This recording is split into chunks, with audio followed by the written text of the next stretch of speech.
नमस्कार. सविता स्वानंद निसर्ग उपचार केंद्रामधून आज एका ठिकाणी बसले असताना मला माझ्या मुलीच्या शाळेतनं फोन आलेला की तिला डोकं दुखतं आहे आणि ताप आल्यासारखं आहे, तुम्ही तिला येऊन घेऊन जा. आत्ता इतक्यातच आम्ही आमच्या काही पेशंट्सला पट्टी चिकित्सा दिलेली आहे, ज्याला जलचिकित्सा असंही म्हणतात.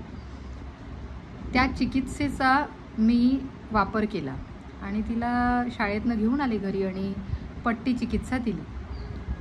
पट्टी चिकित्सा दिल्यानंतर सुरुवातीला अगदी मला इतकी एक्साइटमेंट होती की मी 10 मिनटं अलीकडेच तिला विचारायला, म्हणजे 10 मिनटं झाल्या विचारायला सुरुवात केलं, कसं वाटतं. ती म्हणाली नाही विशेष काही आहे, ठीक आहे. म्हणजे थोडंसं डोकं दुखणं कमी झाल्यासारखं वाटतं पण विशेष नाही. मग त्यानंतर ती पुस्तक तिने वाचायला घेतलं आणि बसून राहिली. जवळजवळ अर्धा तास झाल्यानंतर ती म्हणाली की मला अर्ध्यापेक्षा जास्ती डोकं दुखणं कमी झालेलं आहे.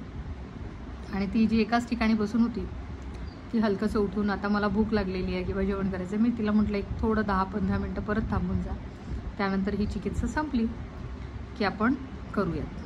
तर माझ्या हे निदर्शनात आलं की आता 40 मिनटं तिचे पूर्ण झाले आणि शी वॉज ॲब्सोल्युटली फाईन.